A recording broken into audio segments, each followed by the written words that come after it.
According to the article, Equity Literacy for Educators Definition and Abilities, an educator who is equity literate has the ability to 1. Recognize biases and inequities regardless of how subtle. 2. Has the ability to respond to biases and inequities in an intermediate term.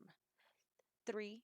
Has the ability to redress biases and inequities in the long term. And 4. Has the ability to create and sustain biases free and equitable classrooms, schools, and institutional cultures.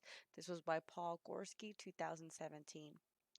To me, this means that an educator who is equity literate can see when there's a situation that might give students a disadvantage, such as a lack of proper materials in the classroom, and then does something about it. For example, I buy materials that the school is unable to provide me so that my students may have an equal opportunity to quality education.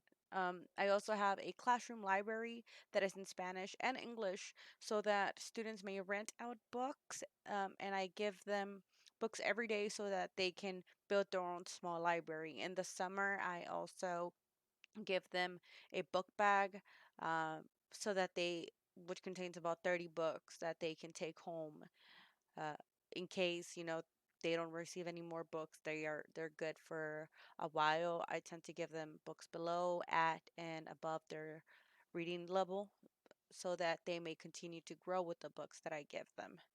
Continuing on, I also believe that an equity literate education is one that advocates for her students and that makes students proud of who they are.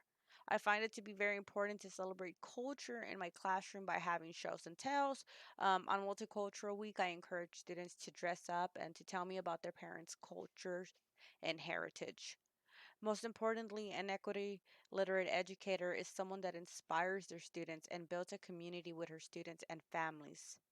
Inform them that you believe in them and set your expectations high because students will rise to the expectations they are given. If they think that you don't believe in them, which students will know, they will not rise. But when they know you believe in them, when they know that there's someone who truly believes in that they can do it and that they're smart, they will rise to these expectations because I have seen it.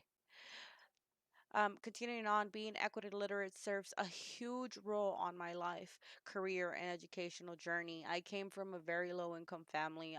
I faced those disadvantages. I grew up without speaking English. However, my teachers did believe in me. They didn't treat me as the poor kid who came to school with her hair uh, tangled or wore the same clothes all week, had holes in her shoes. They treated me as a student and they made me rise to the highest expectations. They gave me support when I didn't have it at home and they told me that I could be someone when everyone else said otherwise.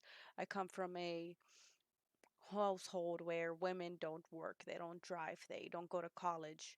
As a matter of fact, no one goes to college. I was told that my job was to cook and clean, but I had a teacher, and matter of fact, many teachers that told me that that was not true, that I could be anything I wanted to. As long as I continued school, I could achieve anything. So that led my educational journey to being the teacher that I am. I was just named Bilingual Teacher of the Year for my campus. I work to motivate and encourage my students and to tell them that no matter what, they can achieve everything, just like it was told to me. This is why I have chosen to work in a low income status area so that I can give those students the same opportunities that were given to me. Thank you.